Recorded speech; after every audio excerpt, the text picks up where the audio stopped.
തക്കാളി രസം ഉണ്ടാക്കി തരാം കേട്ടാ.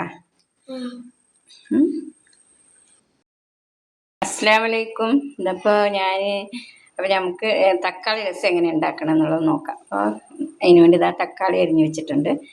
നമുക്ക് ആദ്യം തക്കാളി ഒന്ന് വേവിക്കാനിടാം.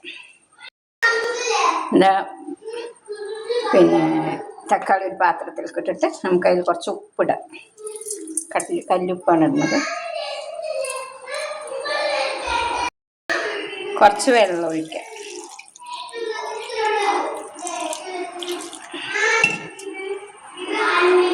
നമുക്കത് വേവിക്കാൻ വെക്കാം.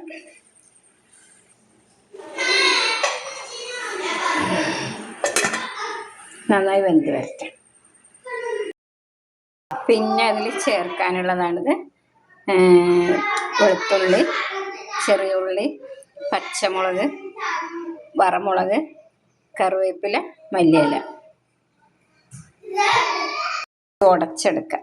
തക്കാളി നന്നായി ഉടച്ചെടുക്കാം. ഉടച്ച് വെച്ചിട്ടുണ്ട്. ചട്ടി അടുപ്പത്ത് വെച്ചിട്ടുണ്ട്. ഇനി നമുക്ക് ഉണ്ടാക്കി തുടങ്ങാം.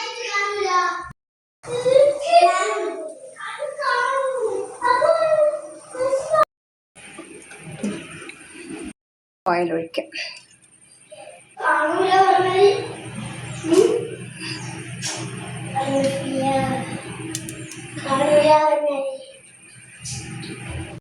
നമുക്ക് ഉലുവ ഇടാം.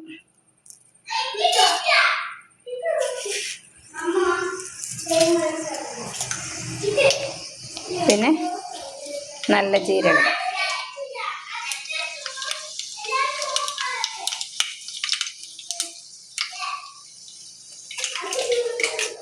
പിന്നെ നമുക്ക് കടുകിടാം.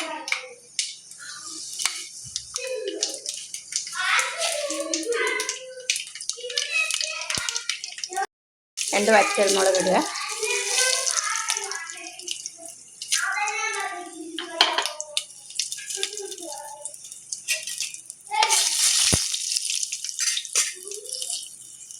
രണ്ട് കറിവേപ്പില.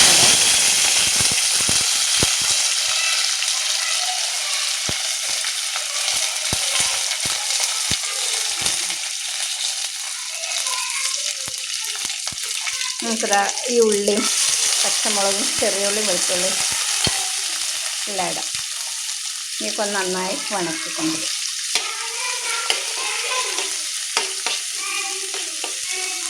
നന്നായി ഒന്ന് ഇതാക്കുക.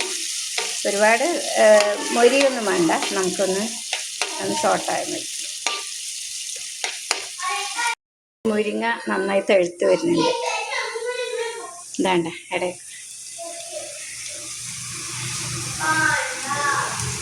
കൈയിട്ട് വലിക്കാൻ പാകത്തില്ല. ജനലിൽ കൂടെ വലിക്കുക. തക്കാളി അടങ്ങി വലിക്കുക. കുറച്ച് പുളി വെള്ളത്തിലിട്ടുണ്ട്, ഒരു നാരങ്ങ വലുപ്പത്തിൽ. അപ്പോൾ അത് നമുക്കൊന്ന് കലക്കിയിട്ട് ഇതിൽ ഒഴിക്കാം. എന്നിട്ട് അത് ചുഴറ്റി ഒഴിക്കാതിരിക്കുക. പുളി ഒഴിച്ചിട്ടുണ്ട്. നമുക്ക് പൊടികളിടാം. മഞ്ഞൾപ്പൊടി, മുളക് പൊടി, മല്ലിപ്പൊടി.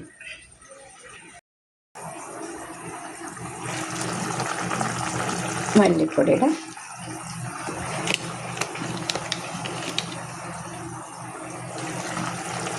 മുളക് പൊടിയുടെ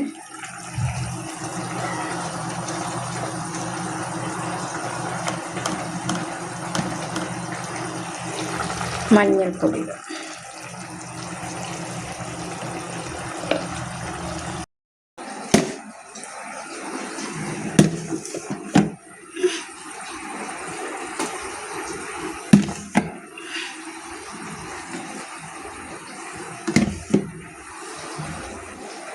കുറച്ച് കായപ്പൊടി ഇടുക.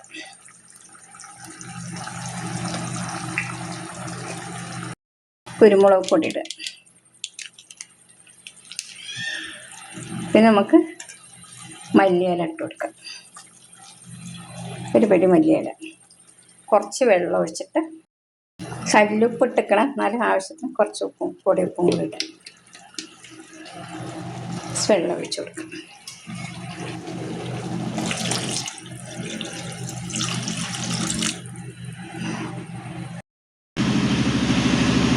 നമുക്കൊന്ന് മൂടി വെക്കാം. നന്നായി തിളച്ച് വരട്ടെ. അപ്പോൾ ഇതാ രസം നന്നായി തിളച്ച് വന്നിട്ടുണ്ട്. നമുക്കത് തീ ഓഫാക്കാം.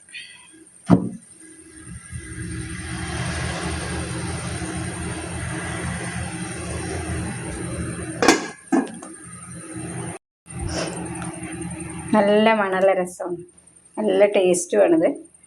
അപ്പോൾ ഇതൊക്കെ മതി, ഇതന്നെ മതി. കുറച്ച് എന്തെങ്കിലും വേറെ എന്തെങ്കിലും ഇറച്ചി പൊരിച്ചതോ അല്ലെങ്കിൽ മാന്തൾ വറുത്തതോ അല്ലെങ്കിൽ മീൻ വറുത്തതോ അങ്ങനെ എന്തെങ്കിലും പച്ചമീൻ വറുത്തതോ എന്തെങ്കിലുമൊക്കെ കൂട്ടിയിട്ടൊക്കെ കഴിക്കാൻ നല്ല രസമാണിത്, നല്ല ടേസ്റ്റാണ്. അപ്പോൾ നിങ്ങളൊക്കെ ഉണ്ടാക്കി നോക്കിയിട്ടൊക്കെ ഫീഡ്ബാക്ക് അറിയിക്കുക. അപ്പോൾ ആദ്യമായിട്ട് കാണുന്നവരാണെങ്കിൽ ഒന്ന് സബ്സ്ക്രൈബ് ചെയ്യുക. പിന്നെ നിങ്ങൾക്കൊക്കെ ഇഷ്ടപ്പെട്ടാലൊക്കെ ഒന്ന് ലൈക്ക് ചെയ്യുക, ഷെയർ ചെയ്യുക. അസ്സലാമു അലൈക്കും.